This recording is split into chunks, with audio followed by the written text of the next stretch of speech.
Comey was spying on Trump.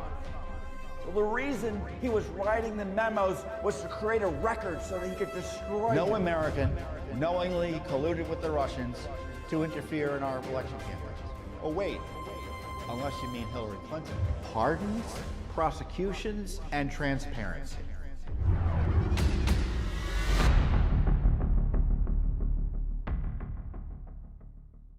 Hey everyone, Judicial Watch President Tom Fitton here with our latest weekly update on social media. Thanks for joining us this week. A lot to talk about, a lot of news in the COVID fight, big changes in government policy or recommendations on masking, and a big debate has broken out about the nature and origin of the Wuhan virus. We have a new lawsuit about the targeting of free speech, this time by the Pentagon, this time against Tucker Carlson and Fox News. Plus, we have more scandal information about Maxine Waters, who is seemingly abusing her position for security purposes, which you're not going to believe, or maybe you will, what I'm going to tell you about. First up is the big news this week that the Centers for Disease Control have updated their guidance to suggest that mask wearing is not necessary for vaccinated people in most indoor and outdoor settings. There are exceptions to this, but it's a big turnaround. In fact, I think I'm suffering whiplash from the radical change in policy by the Biden-controlled Centers for Disease Control. This policy is at odds with what it was, and top leaders in the administration were saying just a day or two before the change in policy. And it's obviously a political change.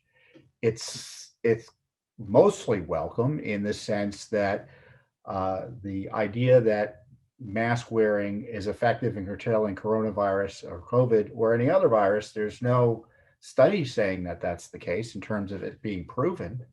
There's studies that suggest it might be helpful, but they don't know whether it would curtail the spread of coronavirus. There's no Fauci gold standard study that masks are an effective intervention, or mask mandates specifically are an effective intervention in curtailing the spread of coronavirus. In fact, observational data suggests makes no difference, and that frankly none of the public health mitigation measures recommended over the last year have much to do with the spread of coronavirus. So it was all for what? That's the big scandal, frankly, that I think needs to be understood and thoroughly investigated.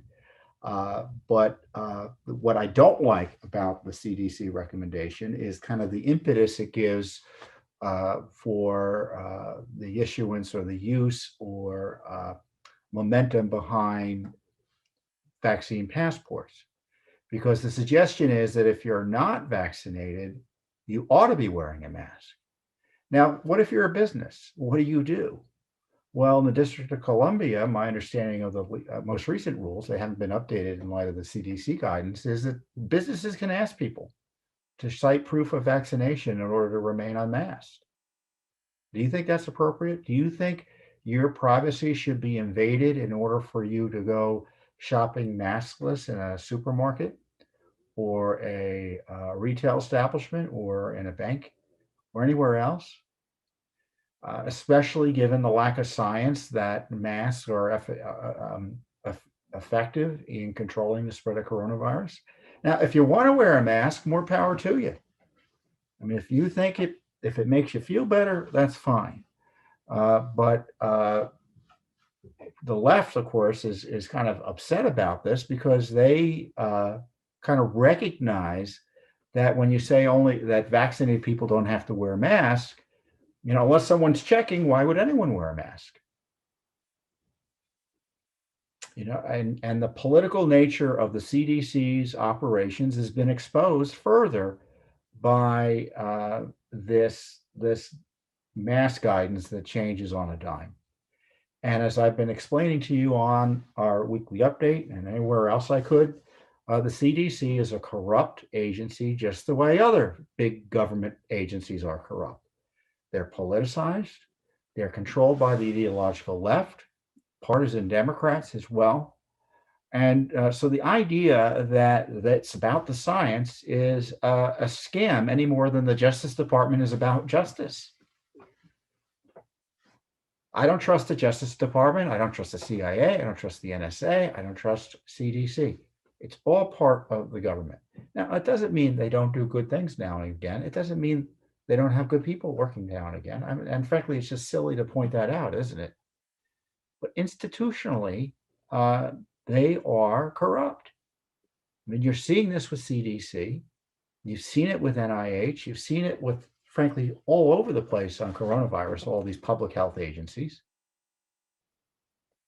So the other big debate, obviously, are the vaccinations. Now it's been allowed for, there's been emergency youth authorization has been extended to children, or those, I think, 12 to 15. I think the current authorization allows anyone 16 and older to get the 2 or 3 available vaccines that are out there. And so there's been this big push to kind of incentivize, some would say coerce, those who don't want to get the vaccine in order to get them to get the vaccine. In Ohio, they're wasting tax dollars, it seems to me, on a lottery system that you're eligible for cash from the government, $1 million. Your money, by the way, this is federal money they're using. Remember that giant coronavirus bill that passed under Biden? Well, this is what they're spending the money on. Not to help sick people, but to have this cockamamie lottery system give $1 million to people who win, who are vaccinated. It's like giving cigarettes to people or beer or something in exchange for medical treatment. It's really troubling. So Judicial Watch is investigating the vaccine. We're investigating the vaccine adverse event reporting system. VAERS, it's called. Because I don't know about you, but I don't trust the government to be forthright about anything these days. I mean, if you want to take the vaccine, that's your choice. You have that choice. But my question is, if the American people have the full information about that choice, do they? Do you think they do? Well, I don't. And so Judicial Watch has asked questions. Of course, we're getting stonewalled, as we always are. And the government thinks they're above the law when it comes to being accountable to the American people through the Freedom of Information Act, which gives us access to these documents. So what are they hiding? What are they hiding?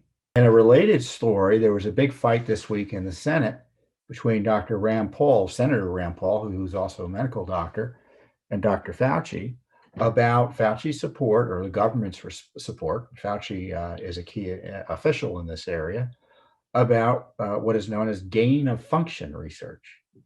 Now, gain of function research, as best as I'm able to describe it, is the manipulation of viruses by scientists in order to make them more communicable in terms of being able to better infect human populations. And the alleged goal of this is to say, well, if this virus is out in the wild, what happens if it mutates?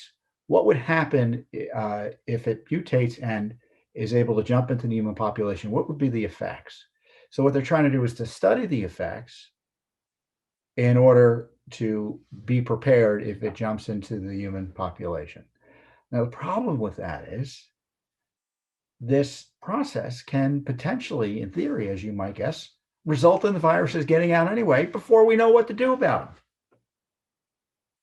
So what we're doing is we're actually creating and making the viruses more likely to infect and trouble human beings without being adequately prepared.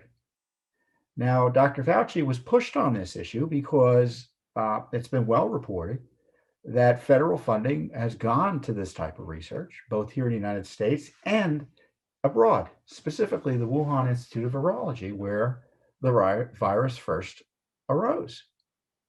And so the question is, was the virus part of this gain of function research? And was that the reason it got out of the lab? Now, the working theory is it was accidental. More suspicious types think that it wasn't, but the question is it a virus essentially of human origin or engineering? And so it's an open question. Now, is it conclusive that that's the issue, or that the virus originated out of the Wuhan Institute of Virology or any other lab? No. I mean, there's still a possibility it was a naturally evolved virus that went from a bat to intermediate species, let's say a rat, and then got into the human population. Or there's slightly less chance that it just went from the bat right to the human population. But there's also strong evidence that it, I've read enough about it to be confident that there's strong evidence, but I'm not confident enough and scientifically to describe it in a way that would be responsible. But there's strong evidence that the virus was engineered. And one of those pieces of strong evidence in terms of government information is a State Department finding, intelligence information that came out that people who worked at the lab were sickened with COVID-like symptoms in fall of 2019, shortly before the virus erupted around the world. So all of that's out there. And for a long time, we weren't allowed to even raise the issue because of the pro-China lobby, both here in Washington, D.C., in the United States, in the media, and internationally, because as you know, China has outsized influence with the World Health Organization, as President Trump rightly pointed out. So Judicial Watch, of course, hasn't been cowed by what we're allowed to ask versus what we're not allowed to ask. I mean, this is the totalitarian instinct that's so prevalent these days, that we're not even allowed to ask questions. We're not even allowed to think, to say, why? How did this happen? And why is it we should accept your reassurances from a totalitarian regime that it didn't happen? Some assurances were presented by people who were actually potentially involved in this type of gain of function research and may have been more directly involved in the funding of it, specifically in Wuhan. Now, you would think this would be a big matter of public investigation. It isn't. As best as I can tell, Judicial Watch is the only one who was sued for information about U.S. funding of this gain of function research, and specifically monies that went to the Wuhan Institute of Virology. Your money. And it's not only a third party that was funding this with your tax dollars, but it looks like the Chinese were working with U.S. scientists here, including Dr. Barrick, as Senator Rand Paul pointed out, in North Carolina. And Dr. Fauci said, well, he's not doing gain of function research. And if he is, it's under the proper rules. How does that work? Is he or not? Is he or not? And why are they hiding the documents? We asked for these documents over a year ago. Give us documents about this gain of function research. And they refused to give it to us. So we're in federal court about it. And I blame Dr. Fauci for the delay. Why is it I blame Dr. Fauci for the delay? Because in another case where we're asking for documents about from Fauci and his top deputy about their communications with WHO concerning COVID in China. And the government's been giving us documents. I've talked about some of what those documents have shown, including this deference to China and allowing China to dictate terms of what U.S. government officials were allowed to say about the investigations into Wuhan. And in that case, one of the reasons we've been slow rolled, the government admits to us, is that Dr. Fauci has to review the material. Since when does that take place? I mean, I've been doing this work at Judicial Watch 23 years. 23 years. And this is the first time that I can recall where the senior government official, the government comes out and admits the head of the agency is reviewing these documents, and this is why it's going to take forever and a day for you to get them. Is that going on in this other case about Wuhan? Why are they hiding these records from us? How many records could there be about this funding? Can't be a lot. Maybe there are, or maybe there aren't, but they don't want what's out there to come out. So once again, it's Judicial Watch doing the basic heavy lifting on the virus of the millennium. Really, isn't it? In terms of its economic impact on the world. Much of which didn't have to be as much as it was, because as I said earlier, much of the mitigation efforts that were so damaging to the economy, to livelihoods, to our health, both physical and mental, to children, were unneeded, and had little to do with the spread of the virus in terms of either speeding it along or stopping it. And it's Judicial Watch who's doing the basic litigation on, well, tell us what's going on with China and COVID. Tell us what was going on with the money. Give us your emails. Congress isn't doing it.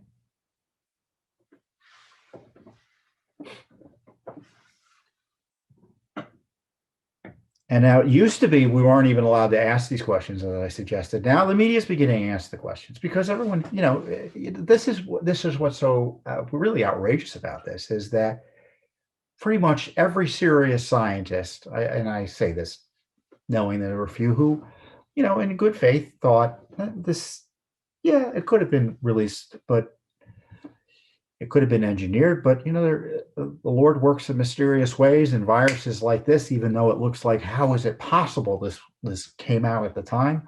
Well, nature. So there are scientists who don't think it was engineered. That's true. But many did, and many were concerned enough to say, why aren't we even asking the question? And we weren't allowed to ask the question, specifically because Donald Trump was asking the question.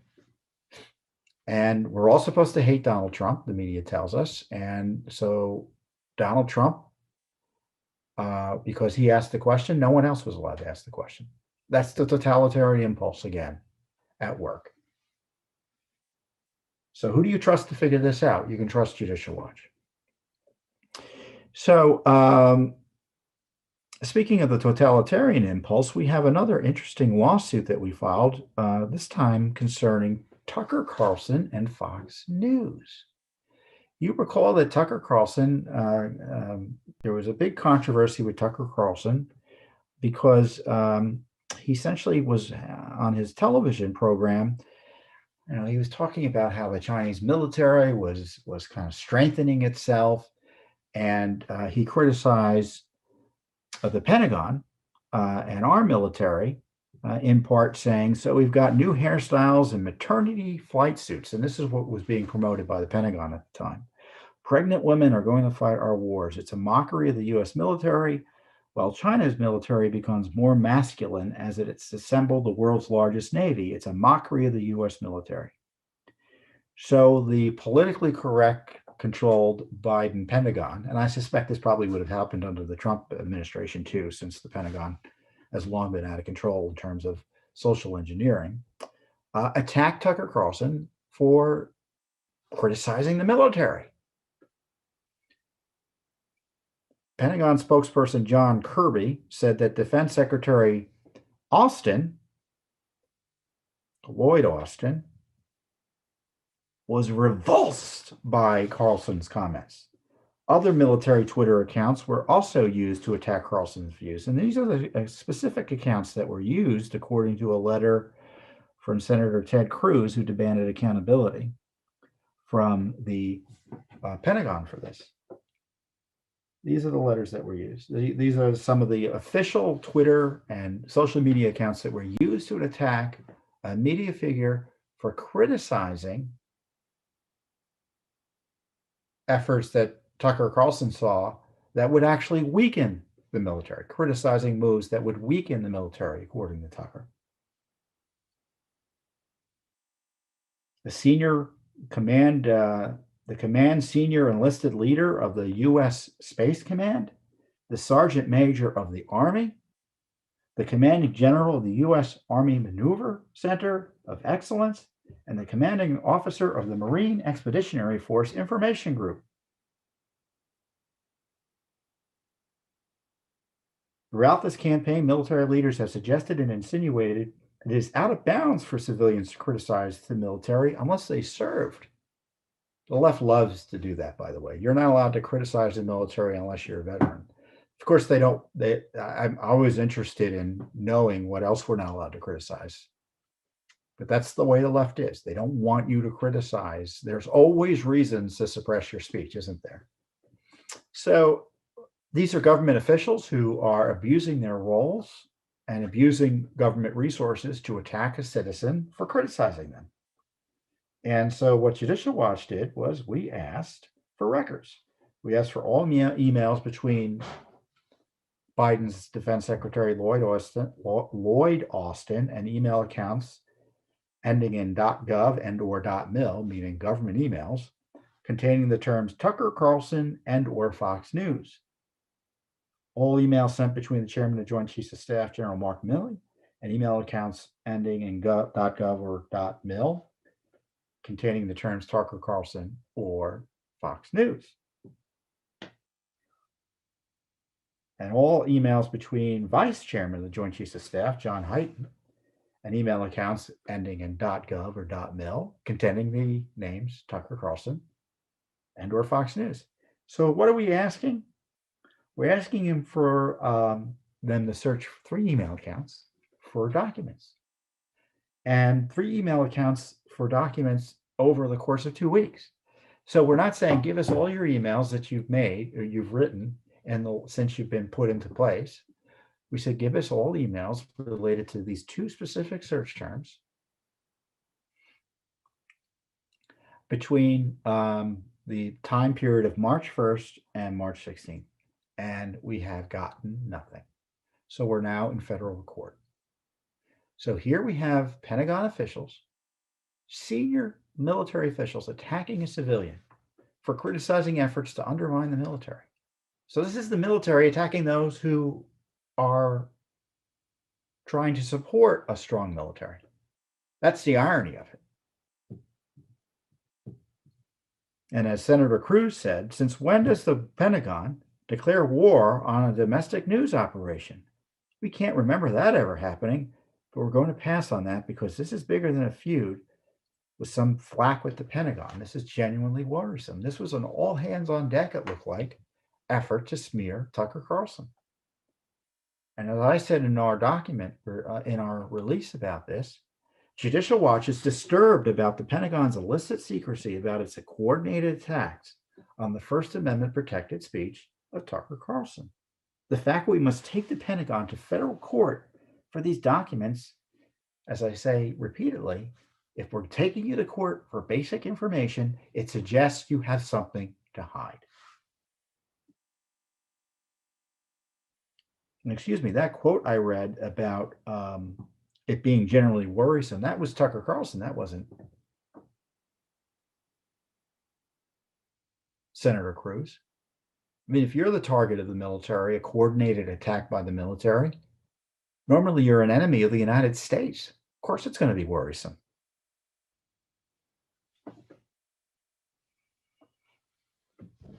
And this is what Senator Cruz actually said. I'm deeply troubled that the comments you made and the military's broader obligation to avoid political endorsements and controversy are being systematically undermined for the sake of left-wing ideology and political expediency. The last week has witnessed the Pentagon mobilize systematic public attacks against television host Tucker Carlson that in substance, tone, and political resonance are inexplicably inappropriate. Now, the Department of Defense has rules about how members of the U.S. military can participate in politics. It's the military. They have rules about everything. Active military members may express a personal opinion or on political candidates and issues. So you don't lose your First Amendment rights, all of them at least, as a member of the military. but you are limited. You can't express opinions on behalf of or in represent or as a representative of the U.S. military. So that's the distinction. When you're wearing the uniform, when you involve yourself in politics, that's prohibited. As military.com stated, the DOD's regulations, Department of Defense, are guided mostly by the Hatch Act, a federal law passed in 1939 restricting certain types of political activity among military members and other federal employees.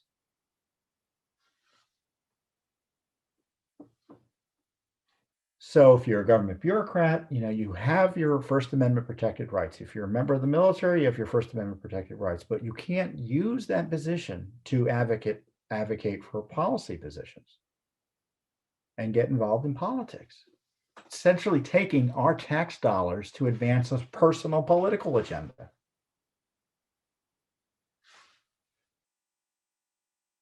So once again, it's Judicial Watch to the rescue, trying to get basic information on this assault on free speech by the Biden Pentagon.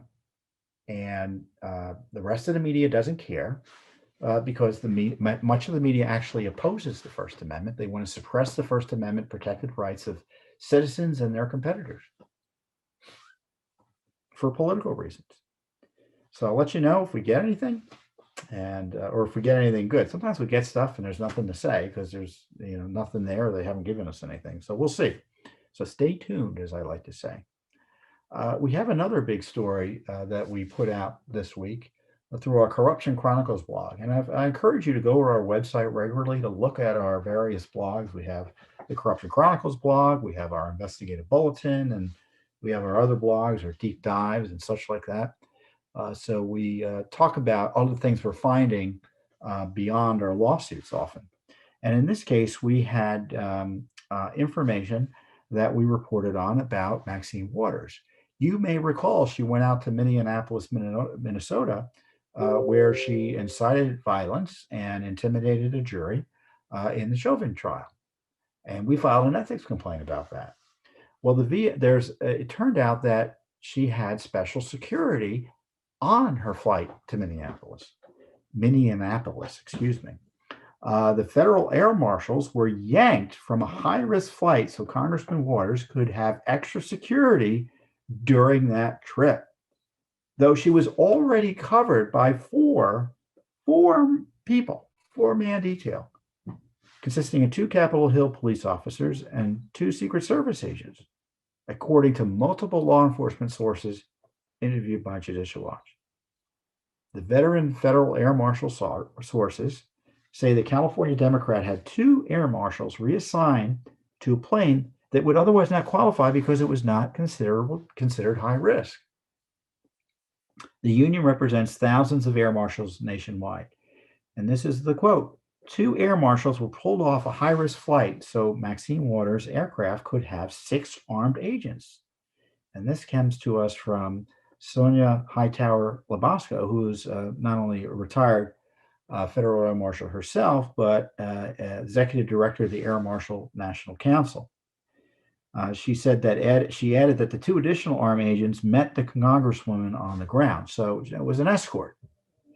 Federal Air Marshals are federal law enforcement personnel. They're federal law enforcement whose primary function is to protect commercial flights. Now, you may recall that program was beefed up significantly after 9/11, and what they do or designed is to deter and counter risk associated with air travel and terrorist activity, piracy, and other criminal activities.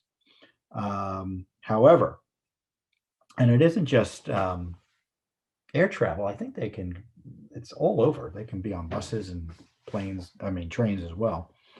But last year, so this isn't just Maxine Waters. This isn't just the Maxine Waters scandal. Congress was given access to the Air Marshal Protection System under a VIP program. And so they get extra protection, even though, as we see with Maxine Waters, they have the Capitol Hill Police and the Secret Service that provide additional protection where need be. And the problem is that what happens is when there's limited resources. So they have sensitive flights that presumably they have to cover. I mean, think of a flight between Washington and New York, or an overseas flight to a sensitive destination where their security may not be as strong on one end and they want to be sure the flight is going to be subject to hijacking, or they get intelligence that the flight's being monitored or potentially threatened. So they want someone on the plane just in case. But those people aren't on those planes because they're protecting Maxine Waters or another member of Congress.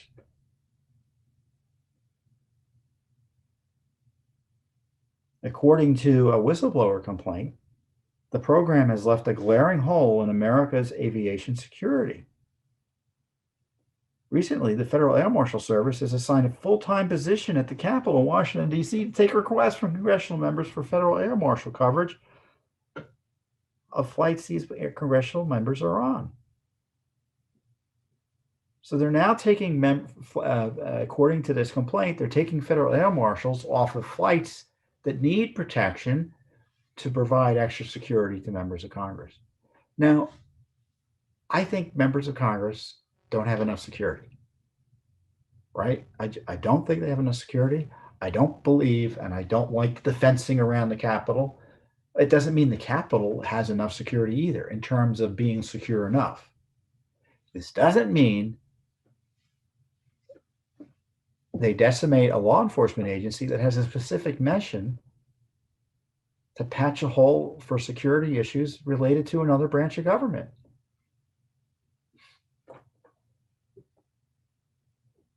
And the whistleblower complaint specifically cites this Waters request for extra security. Now, of course, the irony is that Maxine Waters and other leftists are always talking about defunding the police. They're largely against the Second Amendment, but they benefit from this armed security and expert security provided by federal law enforcement. It's rules for thee and not for me when you're a member of Congress. And the added irony is she went and interfered with the trial of a law enforcement officer, raising questions about whether the trial was fair or not, and the outcome was fair or not. Now, we filed a Freedom of Information Act request with DHS for documents associated with the Delta Airlines flight that she took a flight from Dulles here in Washington, D.C. Dulles is a airport just about 20 miles outside Washington, D.C. to the Minneapolis-St. Paul International Airport. In the records request, we were direct. We said that the Waters request raised the potential for violence, directed lawlessness, and may have interfered with a co-equal branch of government. Furthermore, Judicial Watch points out that it's still not known what authorized official government business the Congresswoman who represents Los Angeles in the House was attending to in Minnesota. And we highlighted the fact that her appearance seemed to be for personal gain. So it wasn't government business she was on that we're concerned about. And as the former federal air marshal, Miss